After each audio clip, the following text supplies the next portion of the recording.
Right. And we got this other one as well. Charlie Kirk's alleged shooter was addicted to gay furry video games. There's a report from the New York Post that says that the alleged shooter was a big fan of playing a video game. He was a big video gamer, and he was apparently quite addicted. I'm only choosing this one because I'm curious to see how this guy, a non-gamer, is going to go with this route. Like me, I know of all these different crazy porn games and other craziness that are all over Steam and other sites as well. And other gaming platforms as well. But I'm curious how someone who doesn't really know that world is going to take this one and review it. To pornography, and so much so that he actually played video games that are pornographic. Apparently, there are video games now. We will live to see horrors beyond our imagination, as I think Nikola Tesla told us. He didn't even know they were a thing. Oh, this is going to be great. He was a big fan of this video game. He played it quite recently. And not only was he gay, and not only was he dating a self-identified trans, but he was also something called a furry. A furry... Oh boy, this should be good. Is someone who is sexually attracted to human beings in anthropomorphic animal costumes. Well, at least he got it right. He didn't try to say it's humans attracted to animals, because that's people like Hassan Piker's uncle. And so I guess the video game was a gay, furry video game. According to the Post last week, this account associated with the shooter on the site had recently watched content not only depicting this kind of stuff, but also created by a user named Red Rusker, who is an artist known for furry, who is admitted to drawing images showing underage characters having sex. So, cover your ears if your young people are listening to this.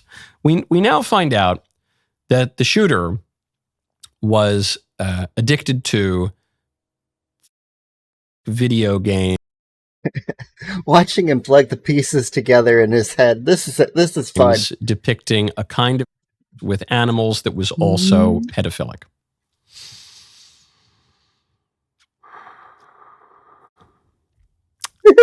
How did we get there? How did we get to that point? When I was a kid, I remember when I got my first computer, and I certainly remember before we had the internet in our house. In part, that was because we didn't have a lot of money. So, but there was a time. I'm not even all that old. I feel like an old man sometimes, but I'm not that old. But there was a time within living memory when people didn't have computers in their house, and they certainly didn't have the internet. And let's just say they certainly didn't have Furry Shades of Gay 3. That's a good one. Furry Shades of Gay. On their computers. There was a time when it existed, as it's existed since antiquity, but when to purchase it, you had to go into a seedy store, in a trench coat, trying to hide your identity and ask for the mag. Nah, you wouldn't go into the CD store. You'd go to the Blockbuster, and then you'd go to the back special room. Magazine that was covered up in foil. There was not assumed to be some constitutional right in magazines. It was in like packaging where you couldn't see it because kids would go into magazine stores, and you would have to talk to a human being and hand him some money and buy the magazine that showed naked ladies. It didn't show Furry Shades of Gay 3. It showed like naked ladies, and that was considered obscene enough.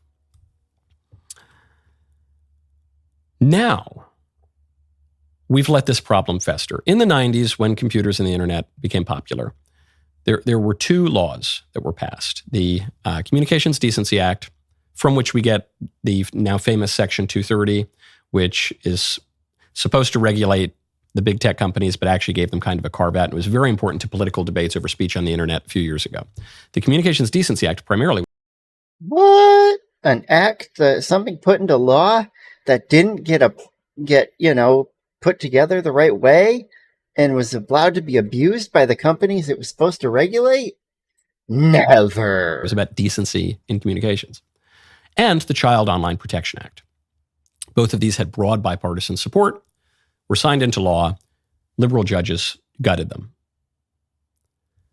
Everyone at that time agreed, we need restrictions on obscenity, because it can really pervert people's minds, especially the minds of children. That's why we call it the Child Online Protection Act. And then we just kind of looked away because of liberal judges and because of a laissez-faire ideology. I said, what's the big deal? All right, it's some naked ladies on the internet. Okay, it's some naked men and ladies on the, okay, now it's some naked, now it's like animals on the, that look like, okay, now it's.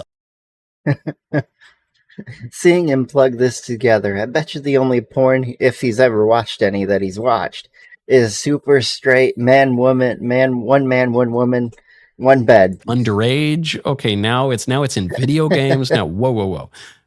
You very quickly get to a degree of degeneracy that previously was more or less unimaginable. The laissez-faire hand of the free market hasn't corrected that. The government exists in part to correct these things. And so while everyone's focusing on the ideology of the shooter, on the defenses of political violence that have come from the left, let's not lose sight also of the obscenity, because the guy was a complete sex freak. Our culture broadly said you're not even allowed to use phrases like perversion anymore, but he was a profoundly sexually perverted person. I think we all have to admit that candidly. And he was encouraged in his perversions by public resources like the internet. Go to Good Ranch. And skip. .com. Welcome to the table. One of the things that is supposed to be kept out of the public square, that is not protected by the First Amendment, is obscenity. Why? Well, it's for the same reason that we don't allow direct threats in the public square, why we need to deplatform people like the streamer Stephen Bunnell. Because if you allow direct threats in the public square, if you protect those, it undermines the public square. It undermines discourse. It shuts people up. It doesn't encourage people to speak more freely.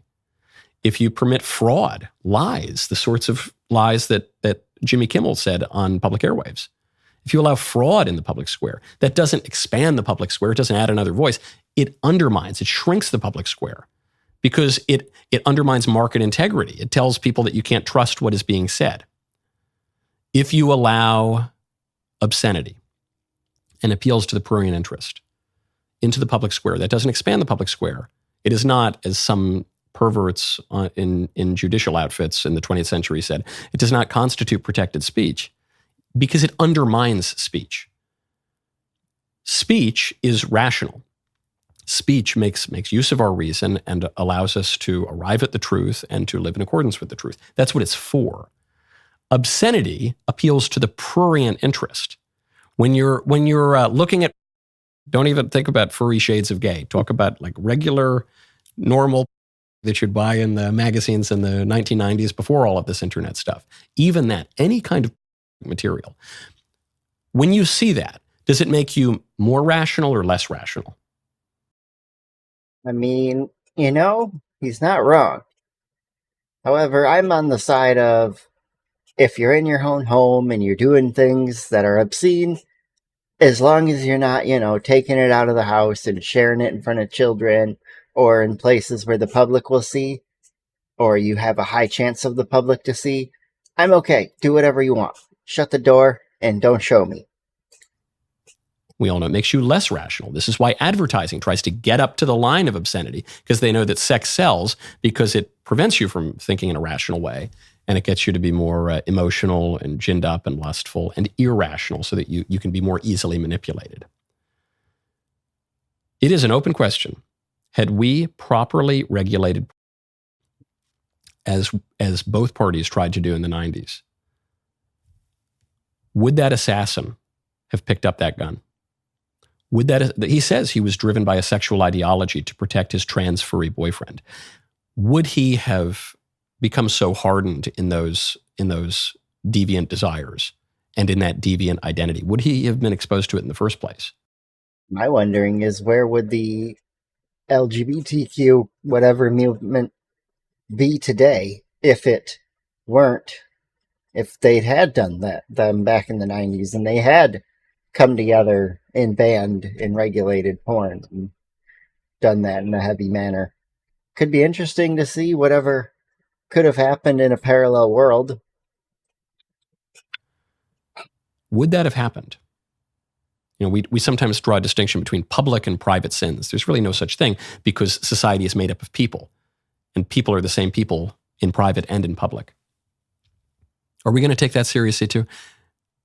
It seems to me the obvious reform that has to come after the assassination of Charlie is a reform to the free marketplace of ideas, to protect it, to prop it up again, not to abolish it or something, but to refortify it such that we can have a healthy conversation and a self-government. A big part of that is going to be obscenity too. It's not just a weird, creepy fact that the alleged shooter was a gay furry attracted to transgenders who played video games and liked the work of artists who depicted minors. I mean, that's the thing. When the shooting initially happened, most people predicted that the shooter was the trans individual on the left who, was completely against Charlie and didn't know how to sit down and have a conversation with him. And we were right on every single point except the transgender one, because that one was for his roommate. That's not just a coincidence. That's part of the whole degeneration of this person's mind and the degeneration of our public square. And that was that video for the day. But yeah, I'm glad he didn't tear down the video game industry very much, or tear it down at all, really. He just was shocked to discover that games like this exist. And that, I gotta say, was the most interesting part of it. Anyway, have a good day.